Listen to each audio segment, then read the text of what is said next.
All right, guys, here it is. John Deere Z930M. And we just picked this up about a month or so ago, and haven't really had a chance to really run it and do much with it. It's got all of 9.2 hours on it. I think I've got the 0.2 on it. Everything else has been Kelly running it around the farm. It's like every Saturday he's on this thing. Whether the grass needs to be mowed or not, he's sitting on it. Just wanted to film it. I'm out here on this lot that I've mowed before with the MTL. The grass it's not too bad in here. Mowed recently, so I'm just gonna see how it does in this thick grass, and we're gonna test it out and put it to the test. I really am kind of curious to see what it'll do. I'm not gonna cut this grass that low. I've got the blade kind of lift, the deck lifted up pretty good, but we're just gonna see what it'll do. I really don't know what it'll do. I haven't spent a whole lot of time on riding lawnmowers in my career. I probably only got maybe 3 or 4 hours on one in total in my life, and I did like one little job with this thing. A couple things that I've noticed about it that I really like. This thing is super heavy duty. Everything about it, from this floorboard to the front casters and everything. I mean, everything about this thing is just heavy duty, like super thick steel construction. I mean, everything about it just screams heavy duty, which I really like. In conjunction with that though too, it's super comfortable. I mean, this seat, it has this comfort glide. I guess it's sort of like a suspension air ride seat thing. It's like a bucket seat. The thing is so comfortable to ride in. I wish that seat was in my skid steer. I could sit on that thing all day. It's like a Cadillac, man. It's so comfortable. It really is. It rides really good. So I haven't run enough to really notice anything that I don't like about it. So I'm gonna try to figure that out in the future if there is anything, but I haven't figured it out yet. But the two things I've noticed right off the bat are it's super comfortable, and the construction on it seems really good. So but tell me guys, you guys in the comments what you guys run and whether you like it or you don't. Kelly was like, we need a mower, and I was like, you don't need me to go buy one, just go get one, and whatever you feel comfortable with. So this is what he settled on. And so it was basically between John Deere, Husqvarna, Kubota, and my buddy told me Skags are really good too. So this is kind of what Kelly decided on, and we got really good financing on this as well. So I think that's what we went with. So let's put it to the test. Let's crank it up and get going.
Alrighty guys, there it is.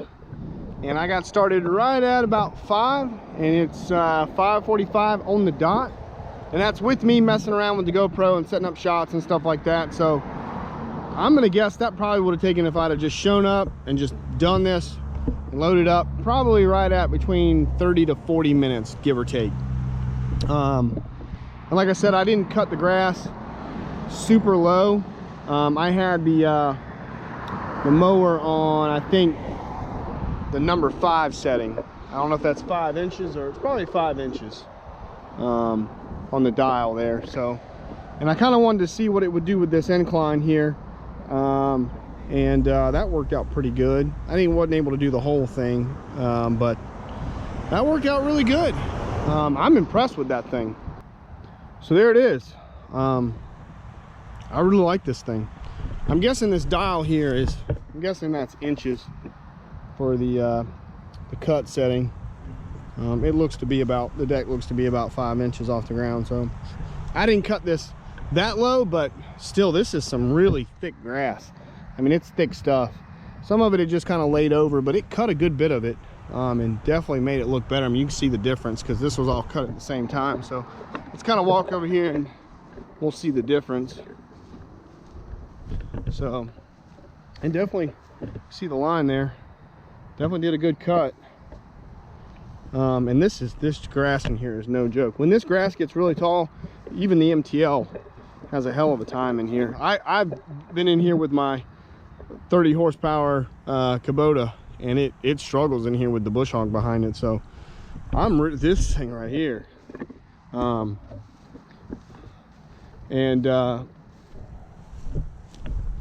it is a John Deere 25.5 horsepower engine is what's in it. So you guys tell me, what do you guys run? I'm interested to know. I'm interested to know if you like it or you don't like it. But if you're in the market for a mower, this is a 60-inch 7-iron Pro 60. If you guys are in the market for a mower, either for around your house or even professionally, I really like this mower. I'm not saying it's definitely the mower for you, because I don't know what your needs and everything are, but I would check this thing out. And we got a really good financing plan on this thing and everything. I think it was like 0%. So it's really nice. It rides really good. This ground in here is really uneven. There's some like really big holes and stuff in here like that. That's a hole there. Kind of had to go around that, but the ground in here is really bumpy and uneven. And I mean, it's still, that air ride suspension seat on that thing or whatever it is super nice, super comfortable. This thing didn't even bog hardly. I didn't have the handles at at the stops. I wasn't going full speed. I did go full speed a couple times just to see if it would bog. And it really didn't. The only time it ever really bogged down is when I was going through some clumps of grass, like going through a new cut, and I would hit a couple thick clumps of grass. It would bog down just a little bit, but for the most part, it didn't even sound like it had any problem with this grass, even when it did go through some clumps for the most part, especially if I wasn't going too fast. This thing's a monster. I'm really liking, I mean, it's just fun to drive. It's fun to run, fun to drive. Yeah, I can see why Kelly's on this thing like every Saturday now. A king and his throne. Oh, goodness. So, anyway, I'm not charging the client for this. This grass really didn't need to be mowed, but I just want to come out here and put this thing to the test and see what it would do and make a cool video for you guys and get some feedback from you guys on what mowers you like and don't like and what your experiences have been. I'd love to hear from you guys. I really appreciate all the comments that you guys leave, so let me know, and hopefully you guys will see some more in the future of this thing, because I like running it. So we're gonna find some things to do for it. So hope you guys are having a great week. Just give you guys a little update. I'm all healed up from my surgery on my nose here. So the final little scab on the left side where they made the incision, that came out yesterday. Kind of just fell out of my nose, and so everything's healed up. still a little bit of pain, not really like a kind of a pressure in there a little bit. Still getting a little bit of blood every now and then coming out, like some dried blood, but for the most part I'm good. Been back to work, no real problems, breathing great, sleeping great. If you guys have take it from me, if you have a deviated septum or you have sinus problems, go see an ENT. Because man, that surgery has done wonders for me and my breathing and my sinuses and everything. So my girlfriend is scared to death and I'm gonna be a snorer now that I can breathe through my nose. So she has sworn to me that if I snore, I'm getting kicked out the house or I'm sleeping on the couch. So, but I don't snore, so I've already told her, but I don't think she believes me yet. So anyway, I hope you guys are having a great week. I'll have this video up soon, more stuff to come. Hit the like button, hit subscribe, and like again, tell me in the comments, tell me what you think, what you like. As far as mowers go, I'd love to hear from you. Have a great week, guys.